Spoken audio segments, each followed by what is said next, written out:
શ્રાવણ માસની દેશવાસીઓને સર્વને મંગલ શુભકામના. અટલ તીર્થ યાત્રાધામ આપ સર્વ ભક્તોનું હાર્દિક સ્વાગત કરે છે. આવો મિત્રો, આ શ્રાવણ માસ એટલે સોમવાર, છેલ્લો સોમવાર છે. જેવું આપણે વિચાર કરતા હોય કે શ્રાવણ માસ કેમ નામ પડ્યું, શિવનું શ્રવણ કરવાથી જેનું નામ શ્રાવણ માસ, અને 30 દિવસ પૂજા અર્ચના કરવાથી જાણતા અજાણતા પણ કોઈ શિવાલયમાં એક લોટા જલ સભી સમસ્યાઓ કા હલ, એવી રીતે આપણે કોઈ પણ શિવાલયમાં જઈને પ્રભુની પ્રાર્થના કરી અને આરાધના કરી તો એમ કહે છે કે શિવ કલ્યાણકારી દેવતા છે. એક લોટા જલ, એક પુષ્પમ, એક બિલીપત્રમ. ભગવાન શિવ એટલાની અંદરની ધર્મ અર્થ કામ અને મોક્ષ આપી શકે છે.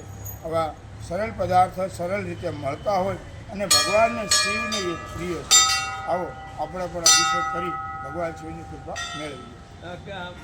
શિવલિંગ છે કેટલું અલૌકિક છે અને કઈ રીતે વિશ્વનો પારો એક તરલ પદાર્થ છે. થર્મામીટરમાં જે પારો હોય છે તે અંગ્રેજીમાં જેને મરક્યુરી કહે છે. આપણે ઘણીવાર કહેતા હોય કે આ ભાઈનો પારો લો થઈ ગયો, આ ભાઈનો પારો હાઈ થઈ ગયો અથવા ડલ થઈ ગયો. પારો યાને પ્રેશર, અને એ પ્રેશર ચેક કરવા માટે બોડીનો આપણે થર્મોમીટર જ જોઈએ, અને થર્મોમીટરમાંથી જ આપણું બ્લડ ચેક કરીને કહે કે તમને અત્યારે પ્રેશર કેટલું છે. એટલે 1-2 મિલી પોઈન્ટ મર્ક્યુરી દરેક જીવ માત્રની બોડીમાં હોય છે. એટલે જ કહેવું પડે કે આ ભાઈનો પારો લો થઈ ગયો, આ ભાઈનો હાઈ થઈ ગયો, આ ડલ થઈ ગયો, ડીલ થઈ ગયો. આવું કેમ?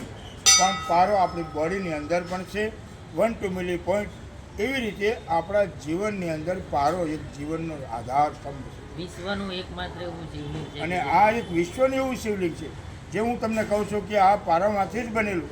એટલે આજે દેશ વિદેશથી લોકો અહીં પ્રાર્થના કરે છે, પૂજા અર્ચના કરે છે. સાથે મિત્રો 15 તારીખથી શિવકથાનું આયોજન અટલ આશ્રમમાં હોય. આવો સાંજના 2 થી 6 વાગ્યા સુધી સાંજે ભોજનની પ્રસાદની વ્યવસ્થા રાખેલી છે. શિવની આરાધના કરી અને આજે સતી પ્રાગટ્યનો પ્રસંગ છે.